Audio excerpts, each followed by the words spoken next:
लोगों को तो दिखता है, लेकिन उनके मन में कर्तापन का भाव नष्ट हो जाता है, इसलिए वो जीवन मुक्त होते हैं। क्यों? क्योंकि उनकी मति, उनकी बुद्धि इस प्रकार की आपने कर रखी है। और वो सब संसार के कार्य करते हुए भी आपकी शरण गहे रहते हैं, ग्रहण करते हैं, मुक्त हो जाते हैं। ऐसी गतिमति हमारी भी प्रभु कर दीजिए कि हम आपको कभी भूलें नहीं। भगवान ने कहा कि माता, हम आपको ये वरदान देते हैं कि सारी लीलाएं आपके समझ में आएंगी, क्योंकि भगवान की माया बड़ी विलक्षण है, सबको प्रभावित करती है। और माया में व्यक्ति इतना लीन हो जाता है कि सामने भगवान लीलाएं करता रहता है, फिर भी समझ में नहीं आता कि ये भगवान है। तो माता जी को ये वरदान दे दिया कि आपको सदा ये स्मरण रहेगा कि मैं आपका भगवान हूं। बड़े बड़े सिद्ध महापुरुषों की जैसी मति हो जाती है, उसी प्रकार की बुद्धि सतरूपा की हो। अच्छा, अभी थोड़ी देर पहले तो केवल अस्थियां ही बची थी, लेकिन भगवान के दर्शन होते ही अब ऐसा लग रहा है जैसे राजा रानी दोनों अभी घर से चले आए, हृष्ट पुष्ट हो गया, उनका स्वस्थ शरीर हो गया। भगवान ने उनको आश्वासन दिया कि कुछ दिन तुम सुरपुरी में रहो देवताओं के साथ, और इस कल्प के बाद जब अयोध्या में तुम दशरथ बन करके आओगे, महारानी शतरूपा कौशल्या के रूप में आएंगी, तब मैं तुम्हारे घर में पुत्र रूप में अवतार लूंगा। बोलो राजा रामचंद्र भगवान की जय हो। तो याज्ञवल्क्य जी महाराज भरद्वाज जी को कह रहे हैं कि भगवान भोलेनाथ ने माता पार्वती को एक जन्म का वृतांत ये बताया। एक बार नारद जी ने श्राप दे दिया भगवान को, तो नारद जी के श्राप के कारण भगवान को राम बन करके आना पड़ा, जंगल में दुख पाना पड़ा। अब पार्वती जी का तो कान फूंक चुके हैं नारद जी, गुरु जी मानती हैं वो, तो अपने गुरु जी ने श्राप दिया, इसलिए गुरु जी दोषी नहीं है, जिसको श्राप मिला वही दोषी होगा। ऐसा विचार करके माता पार्वती ने भोले बाबा से पूछा कि लक्ष्मी जी के पति भगवान विष्णु ने कौन सा अपराध किया? का अपराध रमापति की ना। भगवान ने कहा कि उस बार सती बन करके जो तुमसे दोष बन गया था ना, उसकी छाया अभी मिट नहीं रही। अरे नारद जी भला क्यों श्राप देंगे अथवा भगवान कोई दोष क्यों करेंगे? ये तो भगवान की ही लीला है। भगवान तो दोषों से रहित होते हैं। तुम अपने गुरु जी को बहुत बड़ा ज्ञानी न समझो। इस संसार में कोई भी व्यक्ति ज्ञानी अथवा मूर्ख नहीं होता। भगवान जब जिसकी गतिमति जैसी कर देता है बस वैसे ही करने लगता है। ऐसा विचार करके तुम भगवान की कथा में मन लगाओ। मैं तुमको वो वृतांत भी सुना रहा हूं। एक बार क्या हुआ, नारद जी हिमालय की तलहटी में गिरी कंदराओं में गुफा कहते हैं उसको, जो गोल गोल भीतर प्रवेश करती है, और कंदरा कहते हैं उसको जो पहाड़ बीच में से ऐसे फटा होता है ना, तो जो फटा सा होता है उसको कहते हैं कंदरा। और जो गोल सी गुफा भीतर जाने को होती है उसको गुफा कहते हैं। तो एक कंदरा में जब वो प्रवेश किए तो बाहर से तो छोटी सी कंदरा लग रही थी, लेकिन भीतर उसमें बहुत मैदान, बहुत बड़ा आश्रम, भीतर सरोवर भरा हुआ, तालाब भरा है, सुंदर सुंदर फूल खिले हैं, बड़ा रमणीक अत्यंत मनोहर आश्रम जान करके अपने आप नारद जी की आंखें बंद हो गई और लगे समाधि में। अब इनका भजन देख करके देवराज इंद्र का सिंहासन डोल गया। कोई भी तपस्या धरती में करे तो देवराज इंद्र का सिंहासन डोल जाता है, और जब इंद्रासन डोलता है तो देवराज इंद्र घबरा जाते हैं कि लगता है कोई छीन लेगा। ऐसा कौन आ गया, पता लगाओ। तो पता लगाया, पता चल गया कि नारद जी तपस्या कर रहे हैं। तो सारे देवता विचार करने लगे, क्या नारद जी के मन में सिंहासन की चाह है? किसी ने कहा भाई हो सकता है, अब आजकल बाबा जी भी सोच रहे हैं कि हम गद्दी में बैठ जाएं, है राज चलावे, कुछ नहीं माना जाता। तो बोले क्या करें, तपस्या भंग करा दें। बोले तपस्या भंग करने कौन जाएगा, इनमें से तो कोई देवता तैयार होगा नहीं। तो बोले कामदेव को बुलाया जाए। सो कामदेव को बुलाया, रंभा, उर्वशी, मेनका आदि अप्सराओं को उसके साथ में लगा, तुम सब मिलकर के जाओ और नारद जी की तपस्या भंग करके आओ। पहले तो उसने मना कर दिया, लेकिन राजा क्या है, उल्लंघन कैसे कर सकता है, सेवक जो ठहरा देवताओं का, तो उसको बाद में मानना पड़ा। और वो अपनी पत्नी रति के साथ उन अप्सराओं को लेकर के, रंभा, उर्वशी, मेनका आदि, उनको लेके सीधे कैलाश पहुंच गए। और वहां नाना प्रकार से हिमालय की तलहटी में जाकर के बसंत ऋतु का निर्माण कर दिया और नृत्य करने लगी अप्सराएं।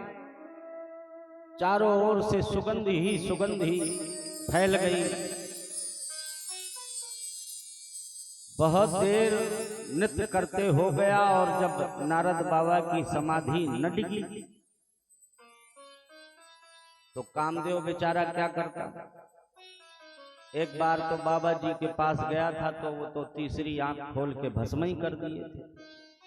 अब फिर बाबा जी से एक टक्कर हो गई, ऐसा न हो तपस्या तो डिगी नहीं है, अब बाबा जी आंख खोलें और क्रोध में हम फिर से भस्म हो जाएं। तो बेचारा डर गया, कांपने लगा, त्राहिमाम कहने लगा। शरण में पाया देख करके नारद जी ने आंखें खोल के पूछा, भैया कौन हो तुम? और जब उसने देखा तो वो पहचान गए।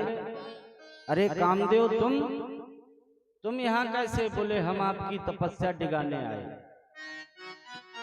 भैया हमारी तपस्या क्यों डिगाना चाहते हो? बोले हम नहीं डिगाना चाहते, देवराज इंद्र उन्होंने मुझको भेजा है। देवराज इंद्र को ऐसा क्यों लगा? बोले उनको लगा आप तपस्या कर रहे हैं तो कहीं ऐसा न हो आप इंद्रासन मांग ले। नारद जी कहते देखो भाई हमको क्रोध तो है नहीं, तुम्हारे ऊपर, क्योंकि दोषी तुम नहीं। बुरा विचार तो देवराज इंद्र के आया, अब उस पर भी हम क्या क्रोध करें। कोई न कोई दुष्ट तपस्या करता है और फल पा करके देवराज के ऊपर आक्रमण कर देता है, तो वो तो बेचारा घबराया हुआ रहता है, उस पर भी क्यों क्रोध करें। पर हाँ, इतना जरूर कह देना, क्या बोले, जैसे एक कुत्ता होता है, कुत्ता तो वो सूखी हड्डी को लेता है और सूखी हड्डी को लिए जा रहा है और सामने से शेर आ जाए। समझ में आ रहा है ना? बोलो जय श्री राम, जोर से बोलो। तो कुत्ता सूखी हड्डी को लेकर के जा रहा है और सामने से शेर आ गया। अब कुत्ता बेचारा ये सोचे कि ये शेर बब्बा आ रहे हैं, ये हमारी हड्डी को छीन लेंगे, बताओ। तो वो कुत्ता ही तो है, इससे ज्यादा और सोच भी क्या सकता है। अरे उसने ये ना विचारा कि ये शेर भूखा होगा तो मुझे ही खा जाएगा। शेर भला सूखी हड्डी क्यों छीनेगा? उसको यदि भूख लगी होगी तो कुत्ते को ही निगल जाएगा। तो सूखी हड्डी माने देवराज का वो सिंहासन, इंद्रासन, और कुत्ता माने देवराज इंद्र, और शेर माने बाबा जी। तो इस तरह की बातें मतलब उदाहरण रूप में कामदेव को समझाएंगी, जाकर के इंद्र से कहना कि जैसे वो शेर होता है तो वो सूखी हड्डी को नहीं चबाता, ऐसे ही हम लोग जो साधु होते हैं ना, तो हम लोगों को क्या मतलब है प्रधान, चेयरमैन और नगर पंचायत और अध्यक्ष और मुख्यमंत्री, प्रधानमंत्री, राष्ट्रपति से क्या मतलब? हम लोग भला देवराज इंद्र क्यों बनना चाहेंगे, जब हम जानते हैं कि जब तक पुण्य है, जब तक स्वर्ग लोक में खूब सुख भोग लो, फिर पुण्य छीड़े मर्त लोके बिसंती। जैसे ही पुण्य छीण हुआ तो फिर आना पड़ेगा, फिर यहीं तो आना पड़ेगा। और साधु जो होते हैं वो स्वर्ग की कामना नहीं करते, वो तो आवागमन से छुटकारा स्वयं प्राप्त कर लेते हैं और अन्य जनों को भी बिना प्रयास के तार देते हैं। संसार में ऐसे रहते हैं जैसे सब मौसम में बसंत का मौसम। तो बहुत प्रकार से समझा करके कामदेव को छोड़ दिया। अब बार बार सर नवा करके कामदेव साधुओं की बड़ाई करते हुए चला देवराज को सूचना देने। बोलो राजा रामचंद्र भगवान की जय हो। संतन के संग लाग रे तेरी अच्छी बनेगी, लाग रे तेरी अच्छी बनेगी। संतन के संग लाग रे तेरी अच्छी बनेगी, संतन के संग लाग रे तेरी अच्छी बनेगी। अच्छी बनेगी तेरी बिगड़ी बनेगी, अच्छी बनेगी तेरी बिगड़ी बनेगी। अच्छी बनेगी तेरी बिगड़ी बनेगी, अच्छी बनेगी तेरी बिगड़ी बनेगी। संतन के संग लाग रे तेरी अच्छी बनेगी। संतन के संग लाग रे तेरी अच्छी बनेगी। जय हो।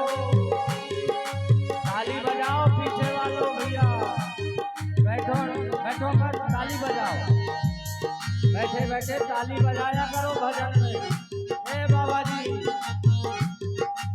अरे हाथ क्यों बांधे हो भाई?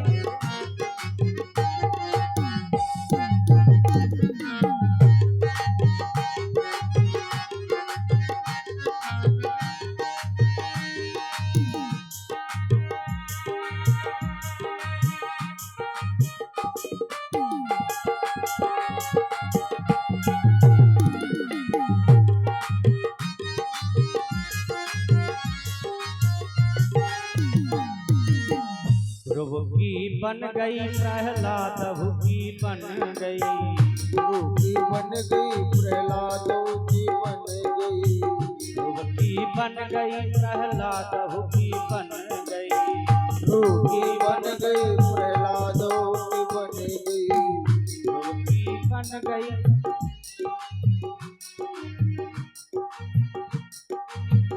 बुरे कर्म सो भाग रे, बुरे कर्म सो भाग रे, तेरी अच्छी बनेगी। बुरे कर्म सो भाग रे, तेरी अच्छी बनेगी, संतन के संग लाग रे। जय हो।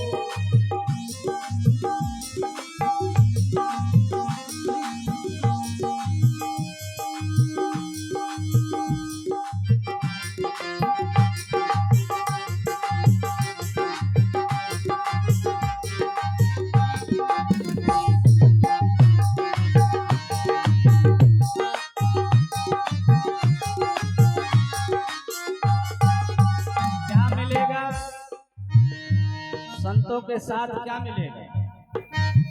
कागा से तो है हंस करेंगे, कागा से तो है हंस करेंगे, कागा से तो है हंस करेंगे,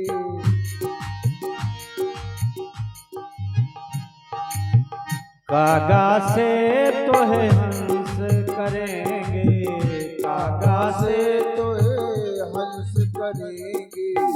मिट जाए दिल के दाग रे, ओ मिट जाए दिल के दाग रे, तेरी अच्छी बनेगी। संतन के संग लाग रे, तेरी अच्छी बनेगी।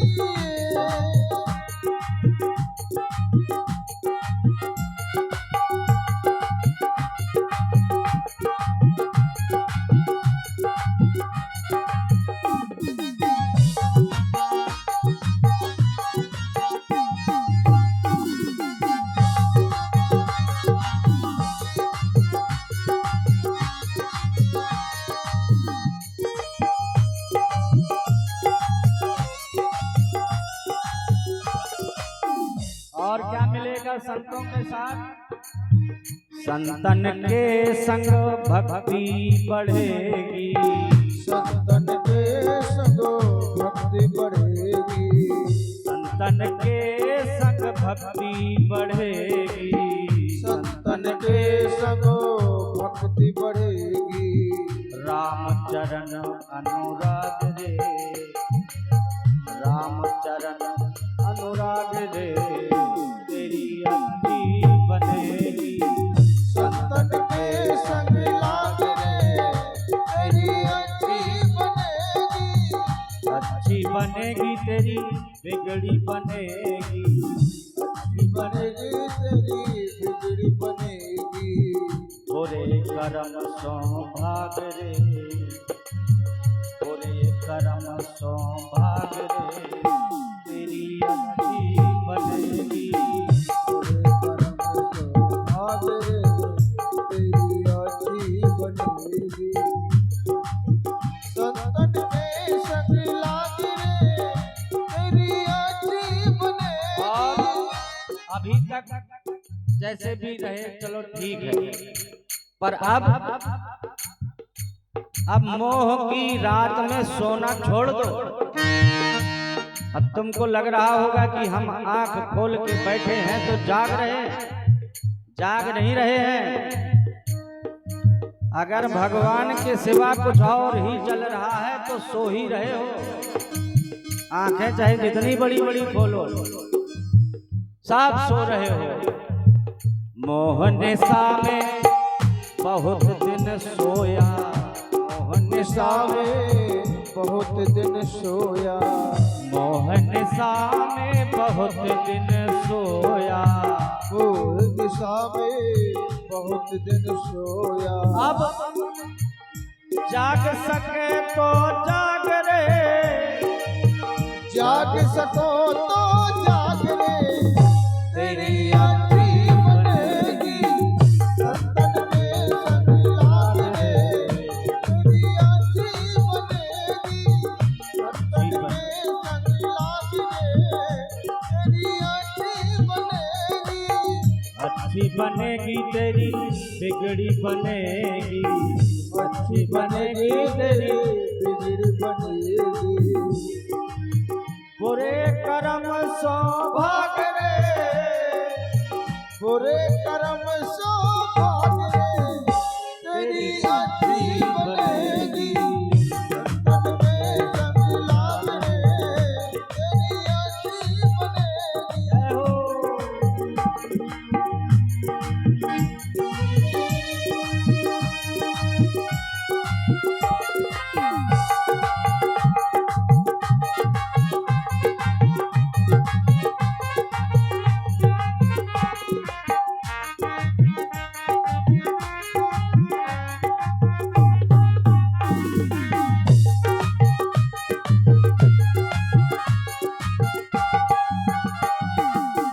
कहत कबीर सुनो भाई साधो, कहत कबीर रो सुनो भाई साधो,